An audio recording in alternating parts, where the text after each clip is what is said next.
André Gide a dit, je cite, « On ne naît pas grand, on le devient par le travail ». Notre personnalité du jour en est la preuve. Elle pèse très lourd. En chiffres, c'est 23 ans pour plus de 17 ans de carrière, plus de 3 100 000 abonnés sur l'ensemble de ses réseaux sociaux, plus de 115 millions de vues cumulées sur l'ensemble de ses vidéos postées sur YouTube, dont 21 millions pour « Je laisse tout à Dieu » et « Tout sauf la honte ». 5 albums, plus de 15 singles et plusieurs feats, notamment avec KS Bloom et Serge Benoît. Plus de 24 prix et récompenses, dont 2 Canal d'Or. En 2023, elle est l'artiste gospel la plus écoutée au Cameroun et en Afrique centrale selon Boomplay. Plusieurs concerts et tournées nationales et internationales. En 2016, elle devient la plus jeune artiste gospel camerounaise à se produire à l'Olympia de Paris. Un succès dans sa carrière musicale parallèle à celle de ses études. Elle a obtenu un doctorat en médecine en juin 2025 avec mention spéciale. Elle est le premier des 5 enfants de la pasteure Crescence Baboké et d'Oswald Baboké, haut fonctionnaire de l'État camerounais. Chers septalkers et septalkeuses, vous faites partie des personnes spéciales qui ont fait le choix du septalk ce samedi. Un choix intelligent. Installez-vous confortablement. Prenez un verre d'eau, de jus, de champagne, de vin à consommer avec modération, bien sûr. Bienvenue dans le septalk.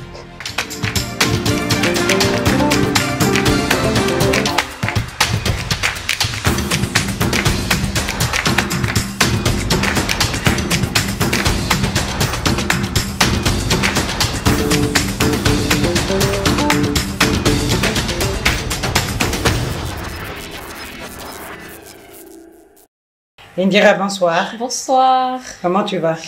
Bon, je pense que vous avez remarqué, c'est pas la grande forme, mais par la grâce de Dieu, ça va aller. Je pense qu'ils ont tous remarqué. J'ai un petit pansement. Oui. Rassure-nous quand même que ça va aller. Hein? Non, ça va aller, ne vous inquiétez pas. Dieu veille.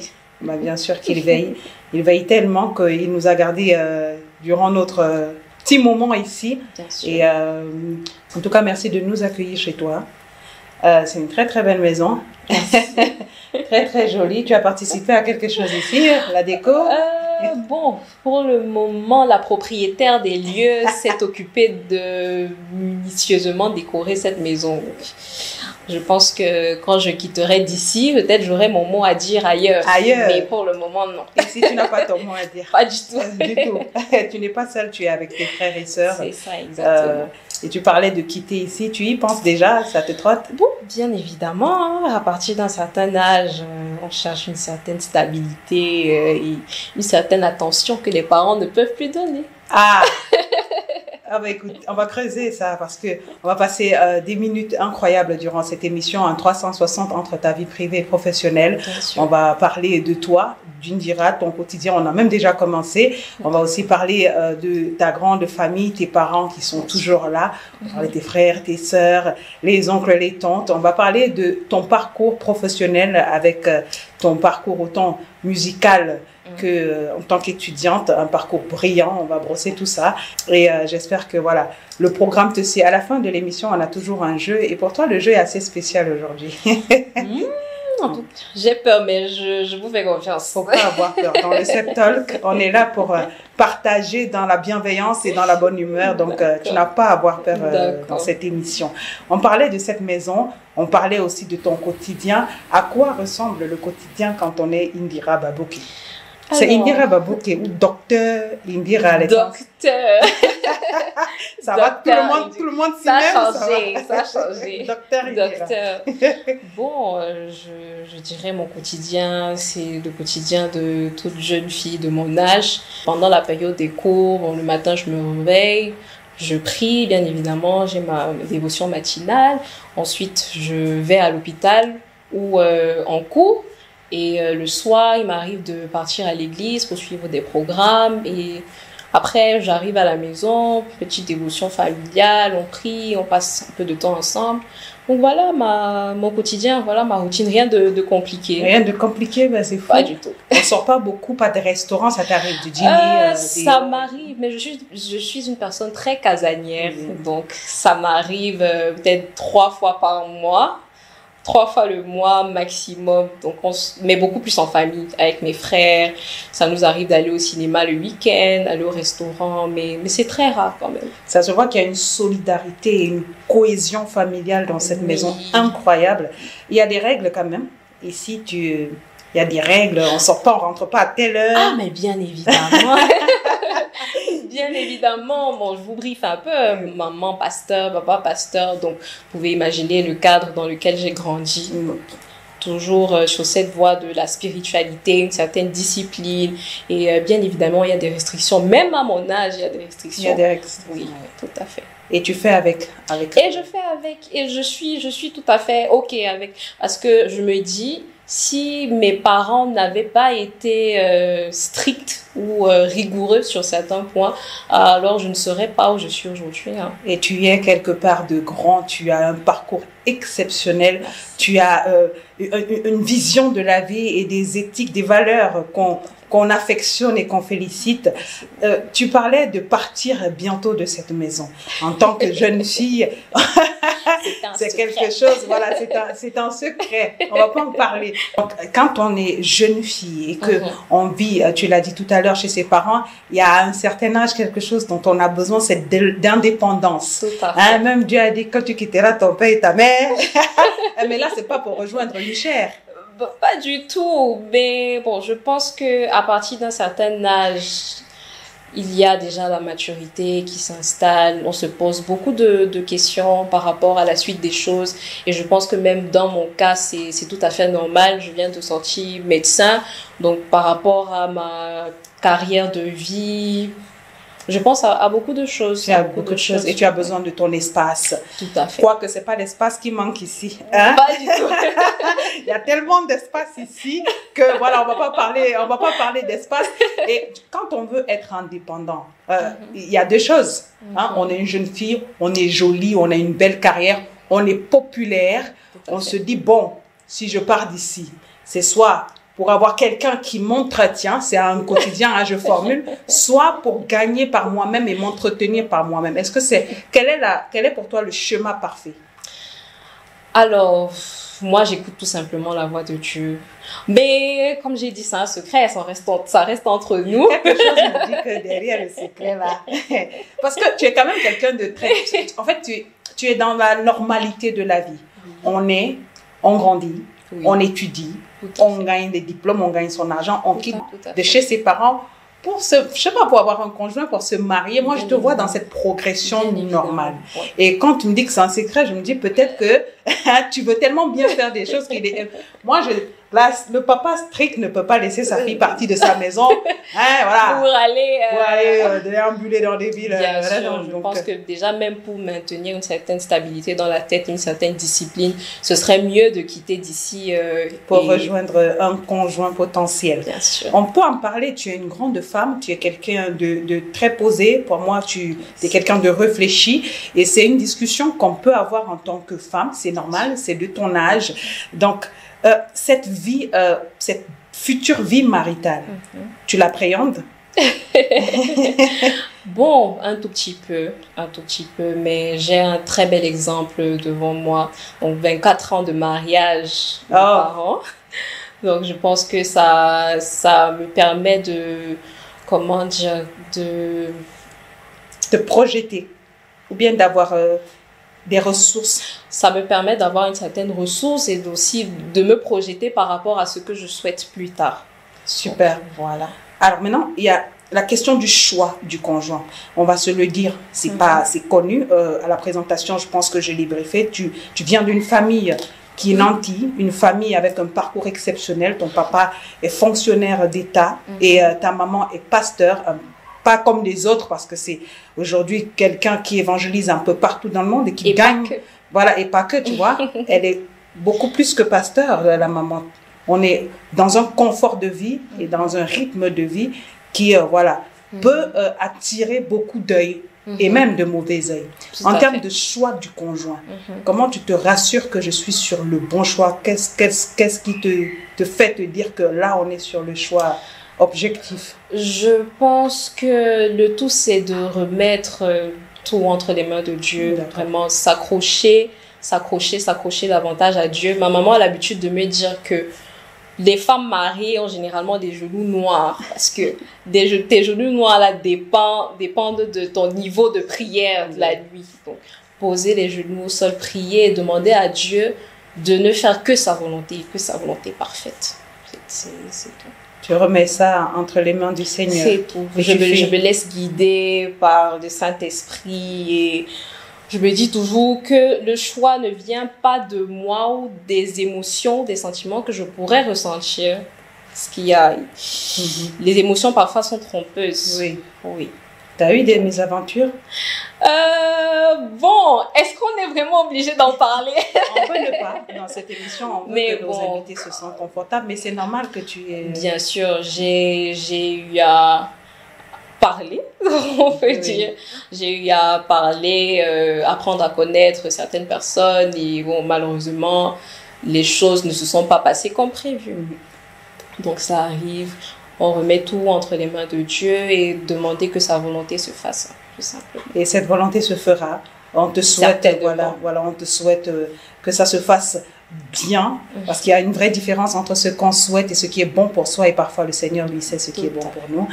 Cette vie actuelle, dans une projection un peu plus mature, un peu plus confort pour soi et hors de la maison de tes parents, je te sens un peu vraiment confortable avec ce choix de vie et cette projection de vie. Maintenant, on va parler de la finance dans tout ça. C'est une vie qui s'entretient. Est-ce que tu es le type de femme qu'on entretient ou qui se bat par soi-même pour ses choix? Alors, ma maman m'a toujours dit d'être indépendante, de me battre d'abord à chercher mon propre argent et de ne pas compter sur un homme ou sur une personne lambda pour combler mes besoins, que je dois être capable de le faire par moi-même. On va parler de ton professionnel, de ta vie artistique. Tu es une chanteuse, artiste gospel et aujourd'hui tu as gagné tellement de prix, on est à plus de 20 prix, des titres cartonnent avec des millions de vues, on a 21 millions de vues pour Je laisse tout à Dieu par exemple. Ça te rapporte cette vie d'artiste? Bien évidemment ça rapporte, mais comme j'ai l'habitude de le dire, la musique c'est une passion pour moi. La musique c'est une passion. La carrière de médecin que j'ai décidé de faire, c'est un choix, c'est une carrière de vie. Et la musique, c'est un accompagnement, c'est un plus. Et on rend grâce à Dieu pour l'effet que ça a autour de moi. Et bien évidemment, ça me permet de gagner quand même assez bien ma vie. Et je peux dire que jusqu'ici, ça m'a rendu une certaine indépendance vis-à-vis de mes parents. D'accord. On est moins dans la demande. Bien sûr. Est-ce que c'est important. Les parents étaient, parce que tu commences très tôt, c'est à 6 ans que tes papas t'amènent au studio. C'est ça. On va en parler là. Donc, est-ce que tes parents sont regardants sur le gain? Ils ont toujours été un peu protecteurs sur la rentabilité, un peu carrés là-dessus? Ma maman, c'est mon producteur. Donc, bien évidemment, à partir d'un certain âge, on me donne mon indépendance, même par rapport à mes gains. Mais quand j'étais un peu plus petite, c'est ma maman qui s'occupait de tout, qui gérait tout. Mais étant mon producteur, elle a son pourcentage, on ne rigole pas dessus. Ah bon? Ah oui. Hey. Elle est très pointilleuse. Ah bah oui. Et elle te reverse, donc dès qu'il y a entrée, chacun son pourcentage. Chacun son pourcentage. Oh, mais c'est fou ça. Et qu'en est-il parce que tu es au service public, hein, franchement pour moi, que ce soit, c'est ce que tu fais, que ce soit dans la musique ou même en tant que médecin, tu es au service du public. En tant que médecin, on va parler un peu de ça. Est-ce que aujourd'hui, enfin tu viens de commencer, tu as déjà pris service quelque part? Non, pas encore. Pas encore. Bon, on va se dire que ça ne rapporte pas encore. Non, pas encore. Pas encore. Parlons un peu de ta carrière musicale. Très tôt, tes parents t'amènent au studio. Est-ce que tu as des souvenirs de toi petite avec une conviction d'être chanteuse, artiste gospel? Honnêtement, non. Honnêtement, non. À l'âge de 6 ans, moi, tout ce que je voulais, c'était rester devant les dessins animés jusqu'à 22h, minuit. Mais je peux dire que ma maman, quand même, depuis toute petite, elle a remarqué que j'aimais bien chanter. Et elle aussi était chantre à l'église, donc je l'accompagnais souvent aux répétitions. Et de plus en plus, je m'intéressais à cela. Donc, à l'âge de 6 ans, je me suis retrouvée dans un studio, en train d'enregistrer ma première chanson. C'est quelle joie! C'est ça. Je tiens à préciser que bon, elle avait voulu être artiste. Maman? Ah oui. Ah, maman. Est-ce que maman n'est pas dans la procuration? Hein? On peut dire. Un peu? On peut dire. Non, pas un peu, totalement. Totalement? Totalement, totalement. Donc, à 6 ans, bien évidemment, je ne savais pas ce qui se passait autour de moi. Bon, j'allais au studio, on me flattait avec des bonbons, des biscuits pour que je chante. Mais en grandissant, c'est là que je me suis vraiment rendu compte de l'impact qu'il y avait autour de moi par rapport au message que je faisais, que je transmettais dans mes chansons. Ouais. Et c'est à l'âge de 11 ans, si je me rappelle bien, 11 ou 13 ans, que je me suis baptisée et que j'ai réellement décidé de poursuivre sur cette voie-là. Comme quoi ta maman, elle a le flair, elle connaît son enfant. Parce que d'autres enfants, je sais pas, il y en a des enfants pour lesquels les parents ont une vision, mais qui ne matchent pas toujours avec, en grandissant, la vision de l'enfant. Mais toi, au-delà de vivre par procuration, toi-même, tu t'es procuré la chose complètement. Ça n'a jamais été quelque chose de forcé. À partir d'un certain âge, mes parents m'ont dit, tu as le choix de continuer ou de laisser. Et moi, j'ai dit... C'est ma façon, c'est ma petite pierre à l'édifice et je veux servir Dieu au travers de la musique, au travers de la chanson. C'est un très bon choix. En tout cas, nous, ton choix nous ravit parce que plusieurs titres nous permettent de prier aussi et de louer le Seigneur tous les jours. Moi, ma part, c'est « Je laisse tout à Dieu ». Tu peux nous redonner ça un peu? Adieu, je laisse tout à Dieu, dans les mains de Dieu, je laisse tout à Dieu, devant sa volonté je disparais, je laisse tout à Dieu, ce n'est pas ma force mais la sienne, on laisse tout à Dieu. Tu vois la voix, on va parler de cette voix parce que il y a eu un travail de fait, on ne le dit pas souvent mais l'artiste c'est du boulot. Ça fait 17 ans que tu fais ce travail quand même. Ça demande d'aller au studio. Ah, je comptais même pas. Tu ne te rendais pas compte que c'est assez long? Mais oui, si tu as 6 ans et aujourd'hui tu as 23 ans bien assumé, ça fait 17 ans. Oui. Donc ça fait très longtemps que tu fais ça. La progression vocalement parlant, comment tu as travaillé ça? Parce qu'au départ, voilà, c'était pas vraiment la voix que tu as aujourd'hui. Donc il y a eu un travail de fait. Bien sûr. Parle-nous un peu de ce parcours vocal. J'ai l'habitude de dire que les critiques, surtout les critiques constructives, nous poussent à donner le meilleur de nous-mêmes. Oui. Donc, à partir d'un certain âge, bien évidemment, je commençais à collaborer avec des artistes comme Salaciel, Phil Bill. Donc, c'était plus vraiment des chants d'enfants. Donc, j'ai pris un coach vocal avec qui je travaille même encore actuellement, qui a su peaufiner, arranger, tout ce qu'il y avait arrangé. On est même encore en train de travailler parce que je n'ai pas encore atteint le niveau que je souhaite atteindre. Donc voilà, la musique, c'est d'abord un art et le plus important, c'est de travailler d'abord son art afin de pouvoir satisfaire le peuple, le public.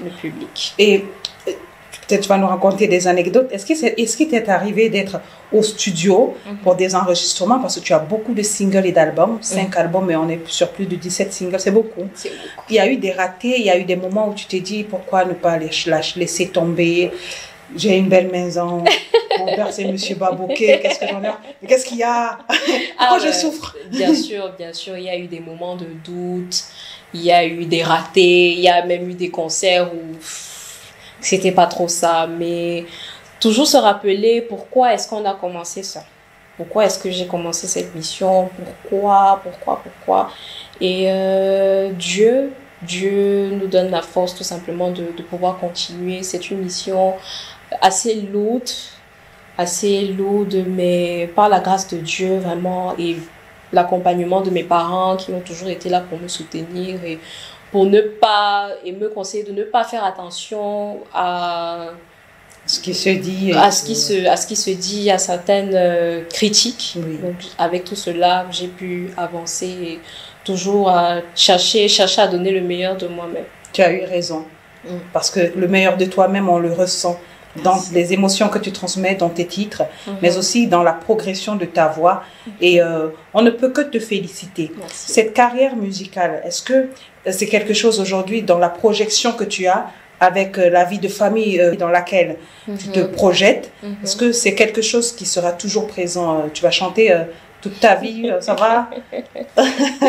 Bon, déjà, avec la carrière médicale, je peux comprendre que ça peut être un peu frustrant, peut-être pour mon futur époux, Oui. mais je pense qu'il devra essayer de comprendre. Ah ouais, très cher époux, ne nous cher. privez pas. Futur très cher époux, donc la musique c'est ma passion, et vraiment, je n'ai jamais pensé arrêter jusqu'ici.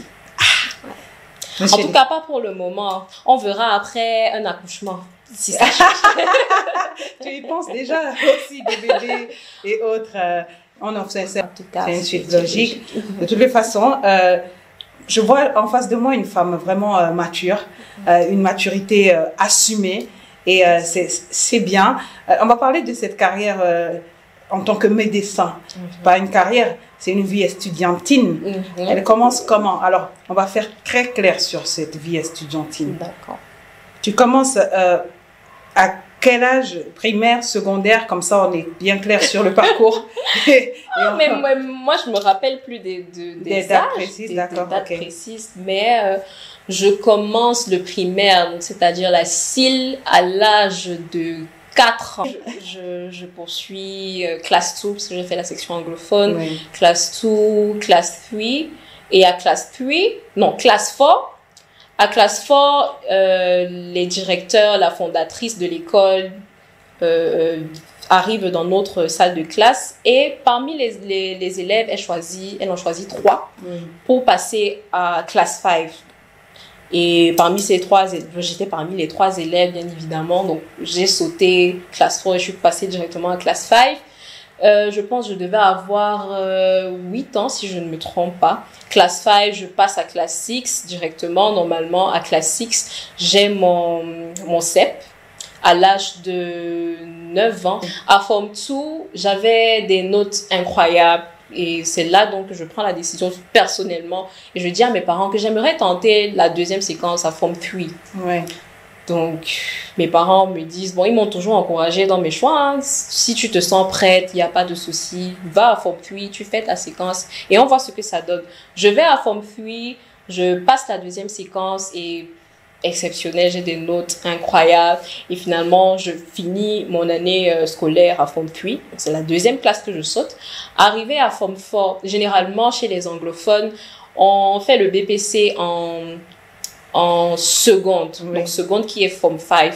Donc, moi, je suis à Form 4 et je décide d'écrire le BPC, donc le GC O-Level à Form 4. Et je réussis le GC O-Level. Je passe directement à l'OACID qui est première. Donc, l'OACID, je termine ma classe normalement et je vais en Upper Seed qui est terminale. Donc, maintenant, il y a eu beaucoup de polémiques autour de mon baccalauréat et tout. Mais je peux vous rassurer, si vous checkez sur les réseaux, vous verrez que j'ai bel et bien eu mon baccalauréat en 2017. Mais les notes n'étaient pas tellement bonne, on va se dire des vérités. Donc, je décide de refaire le bac l'année d'après parce que moi, mon souhait de base était de continuer mes études à l'étranger. Donc, il me fallait d'assez bonnes notes pour pouvoir continuer.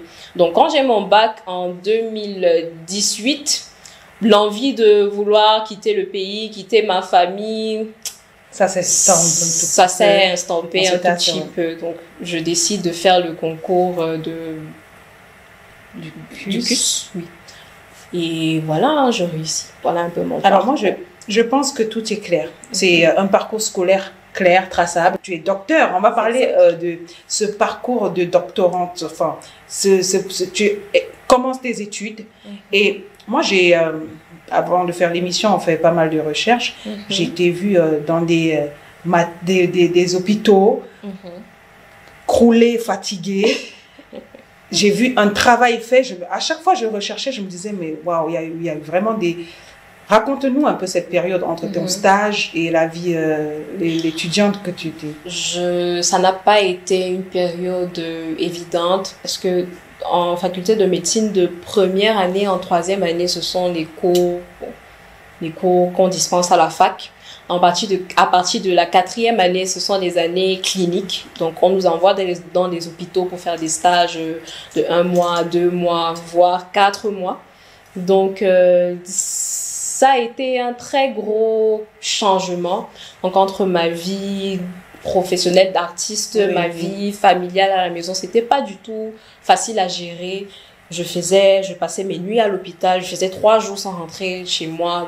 Mais bon, par la grâce de Dieu et surtout l'amour, la passion que j'avais pour la médecine m'a permis de continuer. Mais ça n'a pas du tout été une année évidente. Parce qu'en quatrième année, je me rappelle très bien, je suis rentrée un soir, j'ai dit à mes parents, je n'en peux plus.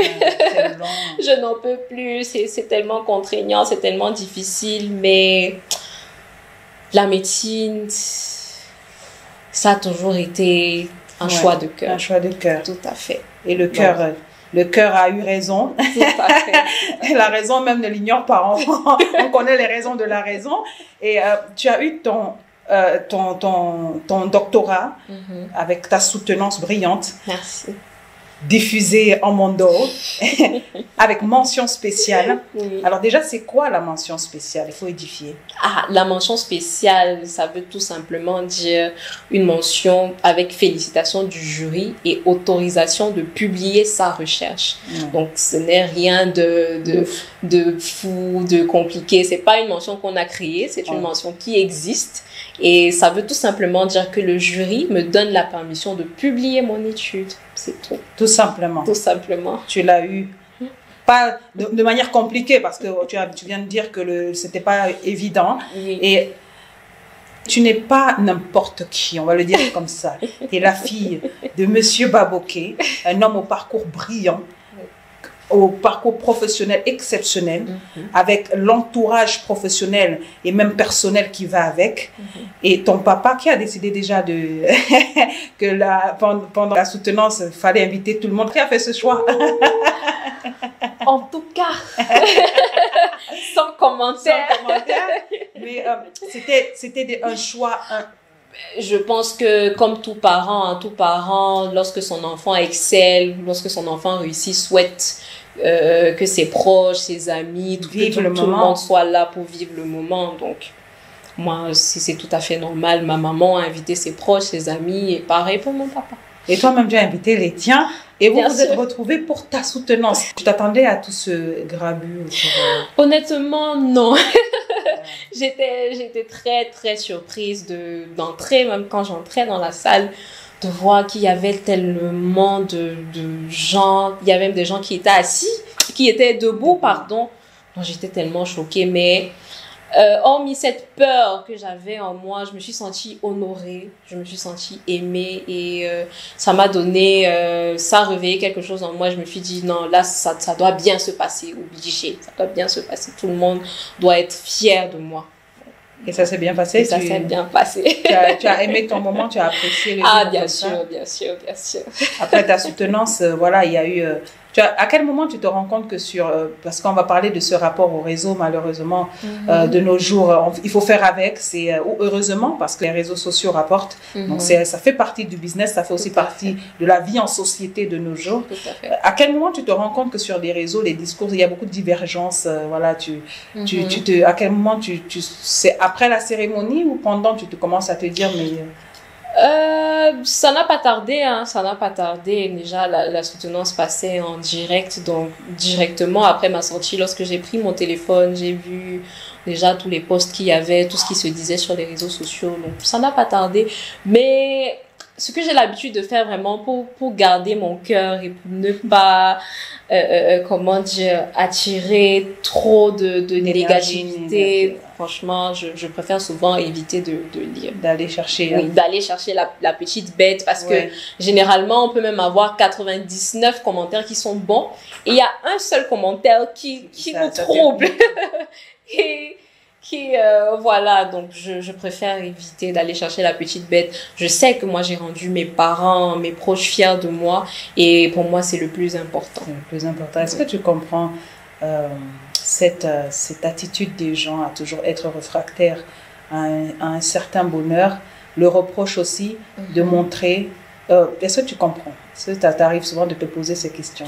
Ah, bien évidemment, mais lorsque je sors dans la rue ou que je m'en vais faire mes courses et tout, je suis toujours entourée par des gens qui semblent m'aimer, qui viennent vers moi pour me demander des photos. Et à un moment, je me dis, mais qui sont toutes ces personnes même qui m'insultent? Mais vous êtes où? Vous êtes où? Mais je fais avec et je me dis, quand même, le Camerounais, c'est sa manière d'aimer. Hein. C'est sa manière d'aimer. Un peu toxique en amour. Un amour toxique. Il faut dire qu'il y a plusieurs mondes. Hein. Oui. Il y a le réseau social, il y a la vraie vie. Il y a le monde ne se résume pas à ce qui se dit. Et parfois, voilà, le réseau est entretenu avec pas mal de complots. C'est quoi ton objectif quand tu communiques sur ton travail? Par rapport à la musique? Que ce soit la musique ou même en tant qu'étudiante médecin. Alors, la prière que je fais toujours, c'est « Seigneur, que toute chose soit faite pour la seule gloire de ton nom ». Alors, ma première mission, c'est de vider le camp de l'ennemi, comme on a l'habitude de dire, pour remplir le camp de Dieu et de toucher le maximum de personnes, toucher le maximum d'âmes, que ce soit même dans ma carrière de médecin, oui. Il m'arrivait souvent de tomber sur des patients pour qui je priais, et j'étais là pour eux spirituellement avant de soigner maintenant le corps physique. Mais ça a toujours été ma prière, de demander que toute chose soit faite pour la gloire de Dieu et rien que sa gloire. Tes qualités de médecin, est-ce que toi tu les remets en question? Est-ce que tu comprends est-ce qu'il y a une légitimité à remettre en question ta capacité à être un bon médecin? Est-ce que toi tu as un problème avec ça? Pas du tout. Bien évidemment, pour approfondir comment dire, ce que j'ai appris pendant cette 7 longues années, je compte me spécialiser dans un domaine très précis. Mais je ne remets pas en question mes capacités de médecin. Je pense que j'ai été bien formée pendant ces 7 dernières années. Mais on va être vrai, hein, le plateau technique d'ici n'est pas forcément le même qu'en Europe. Donc c'est toujours assez bien d'élargir sa vision et pourquoi pas voyager, même faire un recyclage d'1 an, 2 ans pour voir aussi comment ça se passe ailleurs. Oui, mais en tout cas, je pense avoir été bien formée et je vais continuer dans ça. Comment tu comptes améliorer alors ce système médical? Parce que honnêtement, t'avoir au sein du corps médical, finalement, c'est peut-être une plus-value.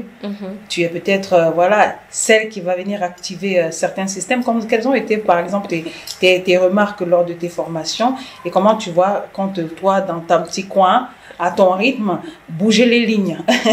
Bon, honnêtement, je n'aimerais pas faire de polémique parce que je sais que si je réponds sincèrement et honnêtement à cette question, ça pourrait aller un peu dans tous les sens. Mais bon, tout ce que je peux dire, c'est que de jour en jour, les choses évoluent. Et je compte beaucoup sur la nouvelle génération de médecins, donc moi y compris, pour essayer d'améliorer certaines choses qui sont déjà assez bien faites, on va pas se mentir.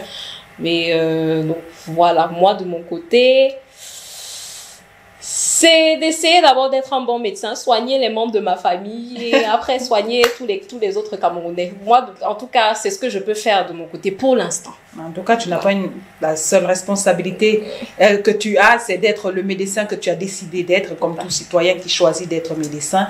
Donc, tu peux apporter une plus-value, mais voilà, ta première responsabilité, c'est d'assumer le médecin que tu es. On n'en parle pas très souvent, surtout toi, mais tu es une très bonne businesswoman. Une businesswoman très concentrée. Il y a des petites boutiques par-ci et par-là. Ça m'arrive.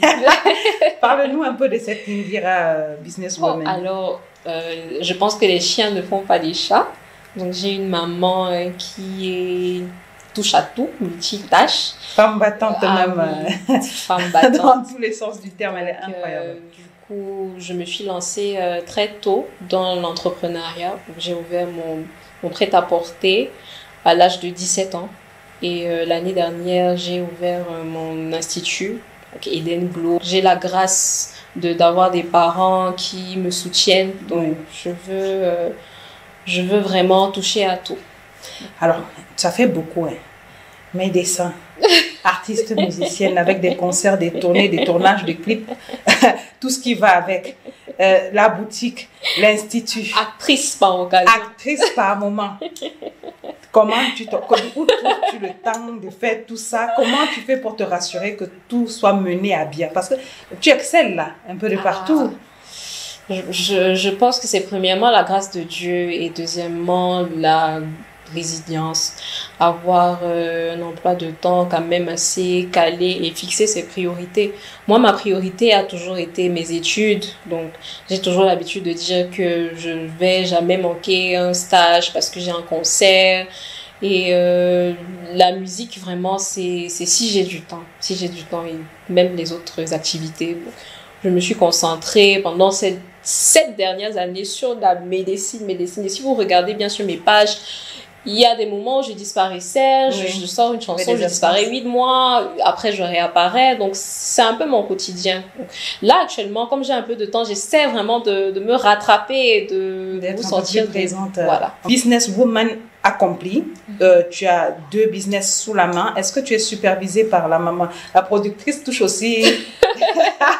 Elle a déjà investi. Est-ce qu'il y a eu un investissement du parent? Non, la productrice s'arrête à la musique. Elle ne s'ingère pas dans les business. Bien sûr, c'est mon modèle de vie. Donc, bien évidemment, elle est toujours là pour me donner des conseils et tout. Mais tout ce qui est finance, là... ça s'arrête à la porte de la boutique. Elle ne touche pas la caisse. Non. Est-ce que c'est facile d'être une businesswoman au Cameroun? Pas du tout. Pas du tout. Quelles sont les difficultés que tu rencontres? Je pense que dans ce domaine, il y a pas mal de difficultés, mais ce que j'ai remarqué, c'est que étant une personne publique et on connaît tous un papa qui est haut fonctionnaire, maman également, inspecteur des impôts. Donc les gens se disent que mais si on va là-bas, c'est comme si on ajoute l'argent, on donnait l'argent à quelqu'un qui a déjà l'argent. Est-ce que c'est pas le cas? Mon argent là, c'est mon argent. L'argent de papa, maman, ce n'est pas mon argent. J'ai toujours l'habitude, ce n'est pas mon argent. Tu trouves que il n'y a pas d'objectivité et que ça peut être aussi un frein d'être les parents, l'enfant de qui... Oui, un très gros frein, Des fois, je me retrouve à faire des publicités de mon propre business, mais sans vraiment dévoiler que c'est moi. Oh. Sinon, après, ça va dans tous les sens. Parfois même, il peut y avoir des boycotts, mais bon, c'est de gérer toutes choses avec la sagesse du village. Que réponds-tu à ceux qui disent qu'Indira n'a plus besoin d'argent? Est-ce que Indira a toujours besoin d'argent? Moi, j'ai besoin d'argent, Non, moi, j'ai besoin d'argent. Papa est là, oui, maman est là, mais Indira cherche à construire son petit bout de chemin aussi. And there is a legacy to construct here. And to build a legacy, you need to build by yourself. Exactly. And for yourself. Exactly. C'est quelque chose d'admirable. Alors, quand on est Indira, il y a quelque chose qui forcément se passe, c'est que gravitent autour de soi des personnes qui sont là par intérêt. Est-ce que tu as des amis? Bon, pendant tout le long de mon parcours, j'ai eu à rencontrer de très belles personnes, des personnes avec qui ça a très bien marché, et malheureusement des personnes avec qui ça n'a pas très bien matché. Mais cette notion d'amitié-là, franchement, je peux dire que je suis très bien entourée.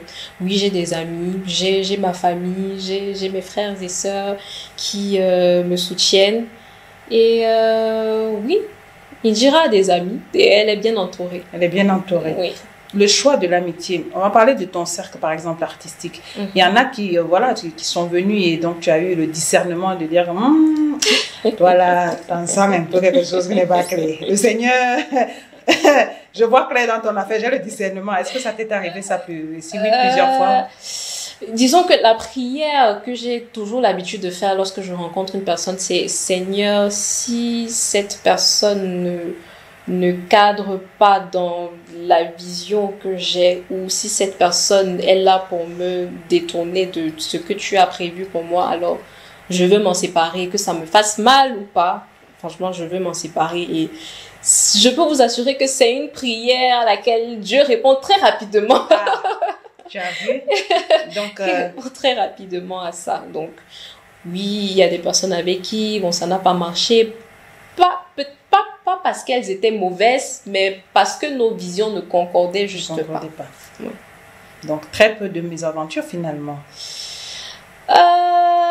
Non, je peux dire beaucoup quand même. Beaucoup. Beaucoup. Raconte-nous au moins une anecdote. Qu'est-ce qui s'est passé? Non, au moins une. Au moins une. Tu peux citer les contemporains ou pas, mais au moins une. Et si la personne se reconnaît, alors fait non, c'est son destin. Ça. Est-ce que tu mens? Tu ne mens pas. Hein? Bon, dans l'amitié, pour moi, le plus important a toujours été la loyauté.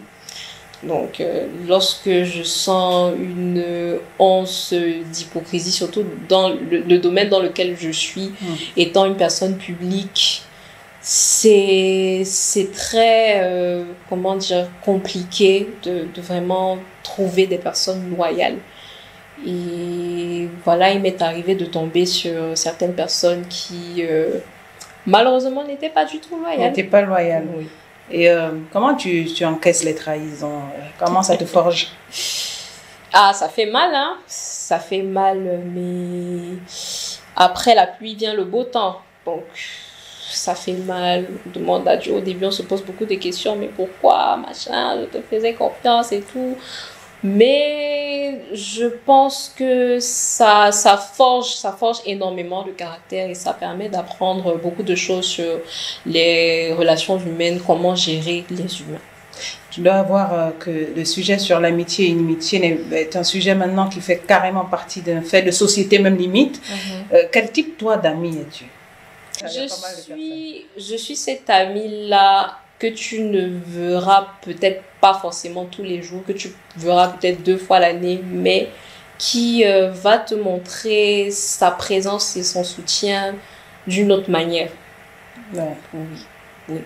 Très loyale. Généralement, je suis le clown du groupe. Très drôle aussi. Très loyale, mais je sais être là pour mes proches quand ils ont besoin de moi. Quel est le reproche qu'on te fait le plus souvent?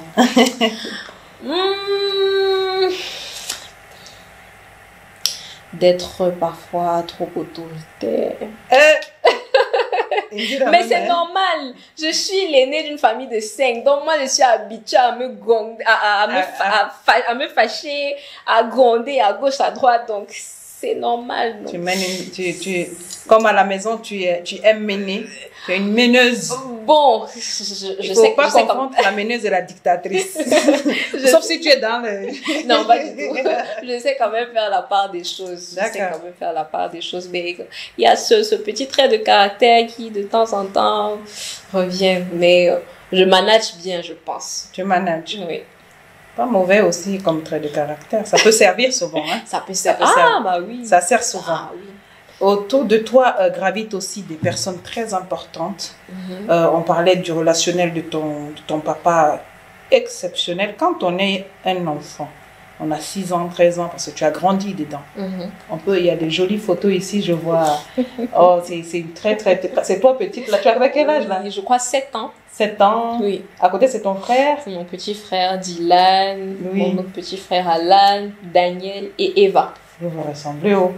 Là, on a papa et maman, c'est ça. La grande famille. On a papa avec la première dame, notre première dame Chantal Bia. C'est ça. Une femme formidable avec son sourire toujours. Toujours. J'ai rencontré la première dame plusieurs fois. Oui, bien sûr. Bah oui, j'ai vu, il y a des photos, il y a plein de photos ici et on peut vite comprendre que tu baignes dedans. Il y a très longtemps, tu baignes dedans. C'est un entourage assez, c'est quand même Comment on se sent quand on baigne aussi longtemps autour de personnes aussi importantes? Je pense qu'on développe quand même des automatismes, surtout avec mon papa qui est pointilleux sur certaines choses déjà depuis un très jeune âge. Mes frères et moi, on a appris à utiliser des couverts, vous voyez, ces trucs de riches là. Mais ça permet de comment dire, de s'adapter à tout genre d'environnement. Oui. Parce que lorsqu'on sort avec des amis, c'est tout un autre environnement, c'est toute une autre éducation, et ça permet d'être équilibré. Ça permet d'être équilibré. Alors, tu as des gens importants qui ont toujours été à tes côtés et qui sont toujours là même aujourd'hui. Est-ce que, comment tu manages pour que ça ne te monte pas à la tête? Quand on est entouré depuis aussi longtemps de personnes si importantes, ça peut monter à la tête de n'importe qui. Mm-hmm. Tu es Indira, tu marches avec, je sais pas, Francis Ganou, le président Eto'o, ou même la première dame. Mais dis donc. Okay. Ah, mais ils sont tous simples. Alors, c'est pour ça qu'on fait cette émission. C'est pour vraiment rapprocher des gens, tu vois, du réel, du terre à terre, de ce qui est. Mm-hmm. C'est quelque chose que je sais, mais il faut que les gens puissent le savoir. Sinon, si tu ne le dis pas, ils sauront comment. Alors, comment ça se passe ce quotidien avec ces personnes et comment tu fais pour rester humble? Alors, c'est toujours se rappeler que tout ce qu'on possède, c'est par la grâce de Dieu, par la grâce de Dieu. Et la Bible dit l'humilité précède la gloire. Donc, toujours rester humble, peu importe les circonstances de la vie, en sachant que demain, les choses peuvent tourner et on aura besoin de nos proches, de l'entourage et voilà. C'est bien dit. Dis-moi de toutes ces personnalités qui, à chaque fois que tu vois, t'es fan quand même de certains, en mode moi je suis très grande fan d'Eto'o.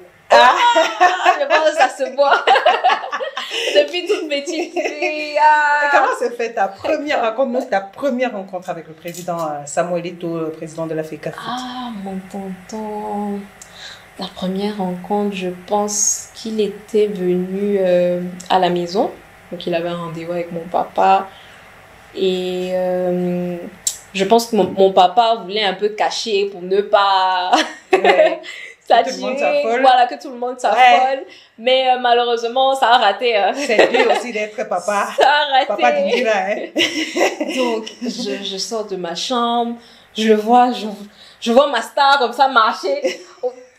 Je me dis, mais je suis en train de rêver ou bien qu'est-ce qui se passe? J'ai crié. Je pense que je devais avoir 10 ans. T'as vu ça? Oui, 10 ans. Tu as 10 ans, ton papa te ramène Moi, j'aime cette émission. Ah bon? Parce que dans cette émission, tu as vu, il y a toutes les classes sociales. On a une jeunesse dorée. Tu as vu? Hein, tu as 10 ans, tu es au salon et papa te ramène le président. Ah oui. Tu as sauté même. Ah oui, c'était un moment exceptionnel. C'était un moment exceptionnel. Surtout, on voyait tout ce qu'il a accompli au travers de la télévision et tout. Donc, c'était incroyable pour moi de le rencontrer pour la toute première fois. Cette première fois n'a pas été la dernière. Tu as développé avec le président Eto'o tout au long une relation. C'est oncle et sa fille. Père-fille. C'est ça. Une relation père-fille. Et quel est qu'est-ce qui te satisfait aujourd'hui? On est 13 ans plus tard dans cette relation avec le président. C'est quelqu'un de très regardant. Je pense qu'il est même plus regardant que mon papa, surtout au niveau de mes réseaux sociaux. Non, ma fille, tu aurais dû dire ça, tu n'aurais pas dû poster ça, tu aurais dû faire comme ça. Mais et c'est un très bon conseiller. Oui. Un super bon conseiller, vraiment. Des fois même, je fais face à certains problèmes. C'est pas mon papa ou ma maman que j'appelle directement, c'est mon tonton. C'est chaud. Donc, vraiment, déjà, je profite du moment pour lui dire merci, vraiment pour l'accompagnement jusqu'ici. Et je t'aime beaucoup, mon tonton Sam. Hey, tonton Sam, l'animatrice et ta fille, nous te disons merci. C'est merveilleux. En tout cas, très belle relation gravite autour de toi. Pas que le président Eto'o, il y a aussi, on te voit avec Francis Ngannou, avec plusieurs autres personnalités, mais tu restes humble, tu l'as dit. Et ça, tu le dois à ton divin et aussi à tes parents qui sont aussi des petits divins. C'est vrai. Aujourd'hui, tu as un parcours de vie unique, on va le dire. Tu as tes frères et sœurs. Quel type de frère es-tu, de grande sœur es-tu? Je suis une grande sœur très, qu'on a l'habitude de dire, très free. Mais je sais aussi être très dure quand il le faut. Mais mes frères et moi, on a vraiment une relation de... On dirait même pas que je suis leur grande sœur. Déjà qu'ils sont tous grands de taille. Mais vraiment, on s'aime beaucoup. On s'aime beaucoup. Il t'arrive de... Quand tu dois les punir, là, c'est quoi ta punition qui marche? Je les punissais avant. Là, maintenant, ils me dépassent en taille. Si décident de s'unir, là, pour finir avec moi, non, mais ils sont très obéissants. Quand je me fâche vraiment, tout le monde, je les vois là comme des petites souris en train de chercher à vouloir me faire plaisir. Donc, généralement, les prises de tête, c'est très rare. C'est très rare, des prises de tête. Avec tes parents aussi? Avec mes parents, bon, oui, disons que j'ai été une ado quand même assez sage. Quand même assez sage. Donc, les prises de tête étaient très rares. Donc, bien évidemment, avec la puberté, on expérimente beaucoup de choses. On veut comprendre aussi beaucoup de choses. Et parfois, ça clash un peu avec les parents, mais pour avoir grandi vraiment dans ce milieu spirituel, je peux dire que ça m'a beaucoup aidé. Ça m'a beaucoup aidé pour garder les pieds sur terre. Alors, on va parler de cette enfance. La petite Indira, fille de Monsieur Baboké. Ton papa, c'est de Dimako, il vient. Et, de l'Est, et ma maman de Minta, du centre. De Minta. Et toi, tu es née à Yaoundé, à l'hôpital général. Oui. Quels sont tes souvenirs d'enfance? Mes souvenirs d'enfance. Que tu traînes encore un peu, s'il en reste. Mes souvenirs d'enfance, j'en ai tellement, hein, mais beaucoup plus mes séances au studio. Mes séances au studio où parfois je pleurais. Non, maman, je ne veux pas chanter. Elle était là, on t'achète quoi? Les biscuits, tu veux le soya? Moi, j'adore ta maman. Maman, en mot de ma petite, tu crois quoi? En tout cas, mes souvenirs d'enfance, j'en ai plein. J'en ai plein avec ma famille. Et ton papa? Amis. Mon papa également. Mon papa et moi, nous sommes très fusionnels, mais quand j'étais un peu plus jeune, on l'était encore plus. Quand tu étais dans l'âge.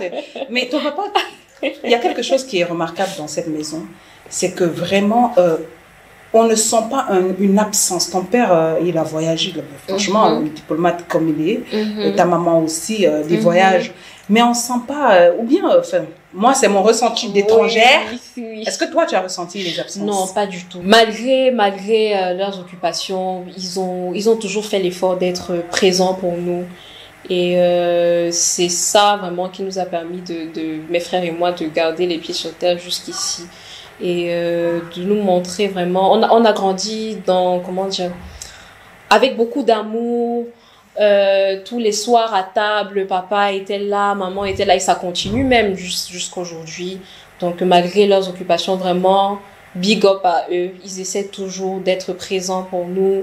Des fois même, lorsque j'ai un souvenir, lorsque je tombais malade, ça arrivait à mon papa de rentrer un peu plus tôt, parce que d'habitude il rentre super tard, 22h, 23h du matin. Mais quand il sent qu'un de ses enfants est malade, il fait l'effort de rentrer un peu plus tôt, 19h, vient rester avec nous, discuter et tout. Donc, franchement, on n'a pas senti une absence. On a toujours été comblés de beaucoup d'amour. Un papa poule, on va dire. Ah, des deux qui est strict, qui est strict. Bon, le plus, ou bien... maman avant, mais papa beaucoup plus aujourd'hui. On a l'habitude de lui dire que c'est la vieillesse qui te dérange. Oh my God. Maman un peu plus avant, mais maman aujourd'hui, franchement, quand on nous voit, on dirait grande sœur, petite sœur. On a une relation très fusionnelle. Elle m'appelle sa meilleure amie, moi également je l'appelle ma meilleure amie. Oh. Donc. Ils sont super jeunes, tes parents. Hein, et finalement, c'est une grande famille, on dirait. Il n'y a même pas de parents, c'est un truc entre potes. Ah oui. Mais oui, hein, c'est... Tout en gardant quand même le respect. Bien sûr, ne garde pas. Ne garde pas. Bien sûr qu'il faut garder toujours ce respect, ça se voit qu'ils vous ont, même en étant proches, su vous faire garder une certaine hauteur et une grandeur face à eux. Quelle est, toi, ta plus grande peur en ce qui concerne tes parents? Ça, c'est une question très lourde. Pour mes parents, vraiment, ils m'ont tout donné. Et je pense que ma plus grosse crainte, ce serait de les décevoir. De les décevoir, tout simplement. Tout simplement. Tout ce que je le fais premièrement d'abord pour la gloire de Dieu. Et deuxièmement, pour qu'ils soient fiers de moi.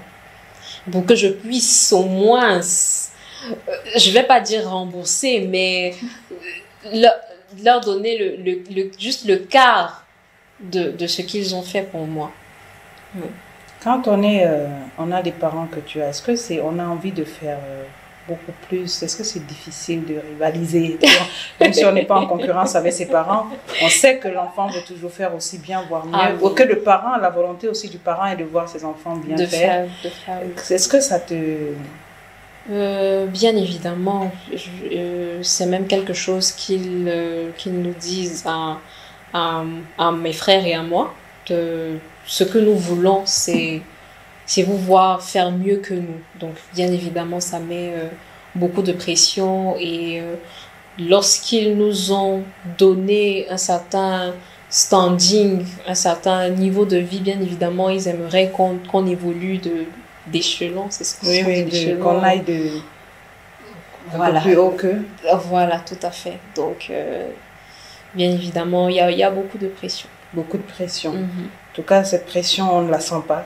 Tu sais contenir. Et jusqu'ici, on sent dans tes pas, que ce soit dans tes business ou même ta vie artistique, ta volonté vraiment de faire mieux. Tu as un terrain où tu essayes de faire de ton mieux. Mais ça n'a pas toujours été tendre, ce terrain avec toi. Ce sont les réseaux sociaux. À quel moment tu t'es inscrit sur les réseaux? Ça a commencé comment ton aventure avec les réseaux sociaux? Mon tout premier compte Facebook, je crois que je l'ai ouvert. J'avais quoi? J'avais peut-être 10 ans. Hein? 10 ans, mais via comment dire, par ma maman, parce que moi je ne gérais pas jusqu'à un certain âge, je n'étais pas autorisée à rentrer dans les réseaux, à gérer mes pages et tout, mais ma page a été créée quand j'avais 10 ans et mon compte YouTube un peu plus tard en 2016, si j'ai bonne mémoire, mon compte YouTube officiel d'aujourd'hui en 2016. Toujours par maman qui avait créé le compte. Toujours par maman. Maman Crescent, c'est la maman Dieu même. C'est la maman Dieu même. La Chris Jenner de cette maison. Hein, waouh, c'est admirable. C'est comme quoi il faut savoir avoir déjà une vision pour son enfant, pour les réseaux, te faire entrer en studio. Franchement, tu arrives sur ces réseaux et très vite les premières critiques. Comment tu accueilles ces critiques? Est-ce que ça résonne jusqu'à toi, vu que c'est maman qui gérait le compte? Est-ce que ça t'atteint? Généralement, vu que je ne lisais pas beaucoup, je n'étais pas vraiment autorisée à voir tout ce qui se passe sur les réseaux sociaux, et mes parents, bien évidemment, voulaient me protéger, mais ça venait beaucoup plus de l'entourage, de l'école. Ah, voilà ce qu'on a dit, voici. Moi, j'étais, ah bon, et tout. Mais je pense avec l'accompagnement de mes parents et l'amour vraiment que j'ai reçu, j'ai appris à ne pas faire attention à tout ce qui se disait, et je me disais toujours, je vais donner le meilleur de moi-même jusqu'à ce que les gens arrêtent de parler. Mais en grandissant, on se rend compte que les gens ne vont jamais arrêter de parler, que ton travail soit parfait ou qu'il soit, je sais pas, mais les gens auront toujours à dire. Donc le plus important, c'est de donner le meilleur de toi-même, et surtout dans mon cas, de toucher le maximum de personnes, et voilà. Pour moi, c'est ça. À quelle fin, toi, tu utilises les réseaux aujourd'hui? Quelle est l'utilité toi, des réseaux sociaux Bien évidemment, premièrement, mes réseaux, j'utilise comme des canaux d'évangélisation et aussi de partager ma vie quotidienne, ça m'arrive, et mes business. Mais premièrement, ça me sert de canal d'évangélisation. Tu disais quelque chose tout à l'heure, c'est qu'il t'est arrivé, tu as eu des ratés sur les réseaux, des posts, tu t'es dit, oh, tu m'as envoyé posto. J'ai eu des ratés, mais je ne m'en souviens pas. C'est très rare. Parce que même jusqu'à présent, avant de poster quelque chose, je demande l'avis de papa. Ah, comment tu vois ça? Bon, des fois, il me dit, ah, vois d'abord avec ta mère. Ah, maman, comment tu vois ça? Est-ce qu'il y a une faute là? Donc, même jusqu'à présent, je me rassure quand même. Là, maintenant, je suis entourée déjà par des professionnels. J'ai des community managers qui s'occupent de relire tout ce que je poste pour vérifier s'il n'y a pas de faute. J'ai quelqu'un qui s'occupe de ma direction artistique pour voir s'il y a un souci avec les photos que je poste et tout. En tout cas, je suis bien entourée. Je suis bien entourée et surtout, je demande d'abord l'avis de mes parents avant de poster toute chose. Alors, on t'a toujours reproché d'être la Nepo Baby. Celle qu'on pousse à... Tu vois, la Nepo Baby, c'est une appellation très américaine pour désigner des enfants que Dieu a tout donné, comme si quand Dieu donne tout, on n'a plus d'efforts à faire. Alors, comment tu accueilles, parce que ça reste, quoi que tu fasses, tous les efforts que tu fournis, on est entré, on a vu 20 prix, on ne pense pas qu'on paye pour avoir tous ces prix-là. Donc, quoi que tu fasses, on revient toujours à ça. Elle est une Nepo Baby, elle est un enfant, voilà, qui a les parents et tout. Comment déjà au début, comment tu percevais ces critiques et aujourd'hui, comment tu vis avec? Alors, moi, je ne me considère pas tout simplement comme une Nepo Baby, comme ils le disent. Je pense que, vu le confort et la stabilité que mes parents me permettent d'avoir, j'aurais pu rester chez moi et me dire, ah, papa s'occupe de tel, maman s'occupe de tel, et moi, je reste les bras croisés. Mais non, je pense que tout le monde voit sur mes réseaux, je n'arrête pas de montrer ma vie scolaire, ma vie à l'hôpital, mes montées, descendre dans les concerts, tout ça, mes business. Donc, j'essaie vraiment d'écrire ma propre histoire. C'est ça. C'est parfait. Ton histoire est écrite. Sur les réseaux aussi, c'est écrit. Ça peut plaire, ça peut ne pas. C'est ton histoire, c'est ton parcours. On a vu le phénomène d'influenceuse avec cette vie faste qu'on montre. Toi, tu es ici, là. Postera. Je n'ai pas encore vu le canapé si sur Facebook. Comment tu conçois que, voilà, nous les jeunes sœurs et autres, on soit dans ce genre d'affiches sur les réseaux. Comment toi, quelle est ton appréciation de ça? Bon, je pense que chacun fait ce qu'il veut de ses réseaux, mais ça fait encore plus mal quand on se dit que des jeunes, des enfants plus jeunes que moi vont tomber sur des publications assez obscènes, assez bizarres. Donc moi, de mon côté, je fais mon maximum pour partager beaucoup d'amour, de positivité et surtout d'utiliser d'abord mes réseaux, comme j'ai dit tout à l'heure, comme un canal d'évangélisation et aussi montrer à mes jeunes frères et sœurs que le plus important, c'est la foi, la résilience et le travail. Donc, ce sont ces valeurs-là qui m'ont accompagné jusqu'ici.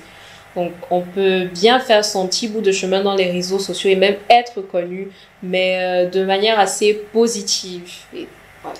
La positivité dans le fait d'être connu, c'est aussi de gagner de bons contrats. Tu es sollicité par des marques. Il y a une collaboration qui a dérangé, ou enfin qui a arrangé, peu importe, mais ça a fait parler comme d'habitude. C'était avec une banque. Comment tu conçois ou bien comment tu perçois le fait qu'on te critique d'être aujourd'hui ambassadrice d'une banque? Je pense plutôt que ça devrait envoyer un message fort aux jeunes. Et je pense que la plupart des marques qui signent avec moi cherchent une certaine particularité qu'ils n'avaient pas avant, c'est-à-dire la jeunesse. Donc, montrer, on va dire en termes simples, que les banques, ouvrir un compte bancaire, ou faire une action vraiment vraiment bête, vraiment simple à la banque. Il ne suffit pas de, je sais pas moi, d'avoir un certain âge. À partir de 18 ans, c'est possible d'ouvrir un compte en banque. Donc, je pense que c'est supposé envoyer un message fort aux jeunes. Au lieu d'être apprécié, bon, il y a certains qui critiquent, mais aussi beaucoup d'appréciation aussi. C'est vrai, on parle comme s'il n'y a que des critiques. Tu as quand même 3 millions d'abonnés, c'est des personnes qui s'abonnent pour des raisons. Et tu as beaucoup d'engouement autour de ton travail. Il y a beaucoup de positivité aussi sur les réseaux autour de ta personne. Tous tes clips, chaque sortie est bien accueillie. Qu'est-ce que tu as à dire à tous tu les appelles soldiers. Des soldiers. Alors, mes soldiers, vous connaissez, hein? On a fait notre petit bout de chemin et aujourd'hui, vraiment, je peux dire que j'ai la meilleure communauté qui puisse exister. Vous êtes avec moi depuis le début, vous m'avez toujours soutenu, peu importe la direction. Parfois, on peut voir, hein, j'ai eu à changer de direction artistique, même en ce qui concerne la musique, mais vous m'avez toujours encouragé, vous m'avez toujours soutenu. Alors, merci beaucoup et je peux vous dire que le meilleur reste à venir. Le meilleur dans cette émission, on tend déjà vers la fin, mais il y a encore un peu de meilleur dans cette émission et parfois le meilleur dans notre émission, c'est le jeu. Qui est très aimé, et le fameux jeu. Avec toi, on a choisi Je sors le bord, toujours vers la fin, parce que le jeu est préparé avec l'équipe. Déjà, je profite pour saluer toute l'équipe de Septomédia. On fait un travail, on est jeunes, c'est une équipe dynamique et jeune, et voilà, on travaille ensemble pour donner le meilleur aux téléspectateurs, et je suis plutôt fière de cette petite équipe. On croise les doigts pour qu'on ait le soutien nécessaire pour ne pas abandonner. Donc, le jeu pour toi, c'est qui, pourquoi? Qui, pourquoi? Qui, pourquoi? Alors, je vais te citer des noms. Et toi, tu diras qui, pourquoi. Par exemple, Tamsir et KS Bloom. Qui pour une collaboration musicale et qui pour une balade en amoureux? Ça, c'est le piège. T'as vu le jeu? Est-ce qu'il y a le joker? Non, on n'a pas de joker, il n'y a pas de joker.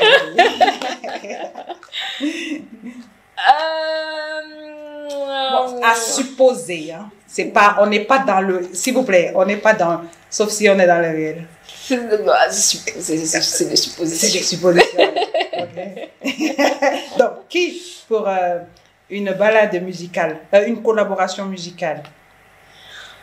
Bon, mais la collaboration musicale, j'ai eu à faire de la collaboration, une collaboration avec KS Bloom et avec Tamsi. Donc, je dirais les deux pour une collaboration musicale. Il n'y a personne pour se balader, pour une balade amicale. Une balade amicale. Ouais. Ah bon, dans les champs, aux Champs-Élysées. Une balade amicale, donc bien évidemment, KS et moi, on se côtoie depuis 2021. Donc, je dirais KS. C'est une relation que tu qualifierais d'amicale? Oui. Amicale, une belle relation. Nous, tu sais, la Côte d'Ivoire et le Cameroun, nous sommes un pays amour l'un pour l'autre. Donc, c'est une collaboration, une balade amicale qu'on aime beaucoup, que ce soit d'un pays ou de l'autre. Qui, pourquoi? Le président Samuel Eto'o et Francis Ngannou. Qui pour des vacances et qui pour une séance de sport? Qui pour des vacances? Mon tonton Samuel pour des vacances et Francis pour une séance de sport, parce que je pense que je suis mieux habile de mes mains que des pieds, parce que si je choisis le sport avec mon tonton, côté foot là on va pas s'en sortir. C'est intelligent ça. Alors, qui pourquoi? Muriel Blanche et Amy Dani Basson. Qui pour le shopping et qui pour co-jouer dans un film? Bon, disons qui pour le shopping et qui pour co-jouer dans un film. Je dirais Muriel Blanche pour le shopping et Muriel Blanche pour co-jouer dans un film. Parce que bon, j'ai eu à côtoyer très rarement Amy Dani Basson, que j'apprécie de loin, mais personnellement je ne la connais pas. Mais Muriel Blanche, c'est une grande sœur avec qui je parle de temps en temps. Donc. Muriel Blanche pour le shopping et pour co-jouer. Ça serait quoi le film? Le titre? Tu es une bonne actrice. Tu vas nous faire un jeu ici. Attends, puisqu'on y est, on est dans le jeu. Jouons. Ça, c'était trivial. Je peux pas une petite. Je peux jouer la Muriel Blanche. Je pense qu'elle va passer. Elle sera contente de ça. Donc, ça serait quel rôle, par exemple? Quel rôle? Quel rôle? Moi, déjà, j'ai l'habitude de jouer des rôles tristes. Ah, je pense que tout le monde a remarqué dans la plupart des rôles. Dans la plupart des rôles, quand on me donne juste le temps en train de pleurer, moi, là, je te déclenche les pleurs. Annonce-moi un peu. Non. Tu sais que j'adore, j'aime des choses comme ça. Ça, c'est tout moi, ça. Hein? Annonce-moi un peu une nouvelle là. Nous tous, on veut pleurer ici. Tu es prête? Attends, soyons sérieuses. On casse de là. Il y a Bénézer qui Pombia peut nous prendre pour la prochaine série. Attention. Attends. Sérieux. Bon. Indira vient d'apprendre que son copain te quitte sans raison. Il s'en va. Tu entres sur Facebook, tu vois seulement la capture, une image avec une autre conjointe ou une copine ailleurs. Tu viens dire ça à ta CP Muriel Blanche que je suis pour l'occasion.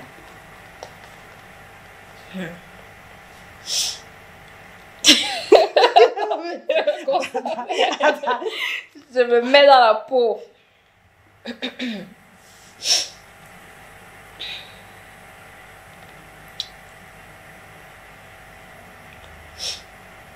Qu'est-ce que je n'ai pas fait pour que cette relation marche? J'ai tout essayé, j'ai tout donné. Pourquoi a-t-il fallu qu'il fasse cela? Pourquoi? Pourquoi, mon Dieu? Pourquoi?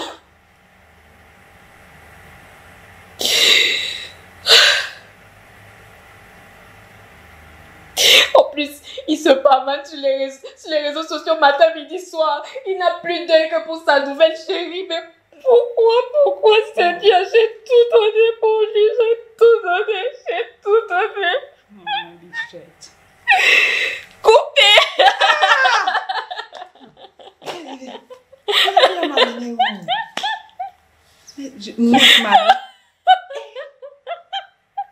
Ce n'est pas actrice qui est là.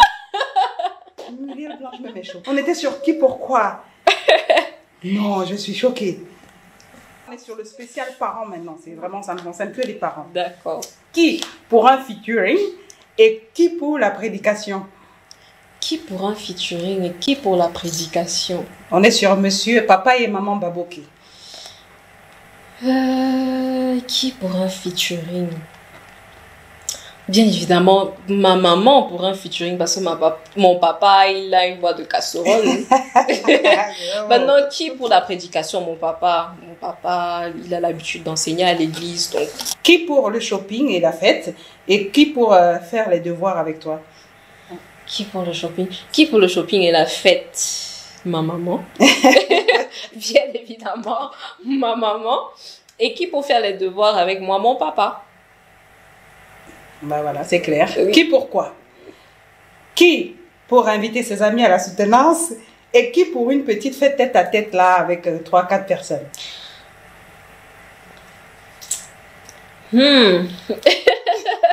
Compliqué, hein, parce que j'aurais dit mon papa pour faire un petit truc tête à tête, mais j'ai quand même vu qu'il a déployé l'arsenal pour la soutenance. Mais généralement, c'est un homme très, très posé, très discret. Il aime faire ses trucs en famille. En petit comité. Oui, je dirais papa pour des petites réunions en famille et maman pour... T'as vu?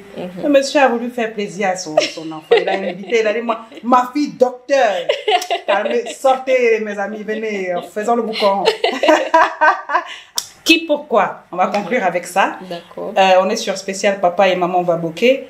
Qui pour te garder dans cette maison à vie Et qui pour t'accompagner à l'hôtel? Au revoir ma fille. Au revoir ma fille. Qui pour me garder dans cette maison toute la vie? Mon papa. Qui pour m'accompagner à l'hôtel? Ma maman. Je pense que elle est de plus en plus préparée à ça. Par ça. Et nous ne sommes pas préparés à partir. Je vous jure, j'ai envie de rester ici. T'as vu? Profiter de toute cette bienveillance. Il n'y a pas que de tout le reste aussi. C'est ça. Mais on va partir et on va pas partir pour de bon, puisque la prochaine personnalité du Septalk, vous l'aurez. Qui sera cette prochaine personnalité? Ça sera prochainement. Indira, merci de nous avoir permis. C'est la première fois que des caméras entrent dans la maison? Non, pas du tout. Non, c'est pas la première fois. En tout cas, merci. C'est la première fois pour le Septalk et nous te remercions pour cela. Tu as un dernier mot à dire? Tu es sur les réseaux, hein? Tu es sur les réseaux? Oui, bien sûr. Facebook Indira Baboke. Facebook Indira Baboke, Instagram Indira.officiel, Snapchat Indira Bab, et j'ai pas de compte Twitter. C'est quoi les projets futurs? Qu'est-ce qui vient là? Alors, dernièrement, j'étais en Côte d'Ivoire pour travailler sur un projet avec Tamsi. Et par la suite, nous avons tourné le clip. Donc, dans quelques jours, le jour de mon anniversaire, qui est d'ailleurs le 9 juillet, le projet sera disponible. Le projet sera disponible prochainement. Et le docteur Indira, c'est quoi la suite des choses? La suite des choses avec pour le moment, le docteur se repose et réfléchit. Voilà.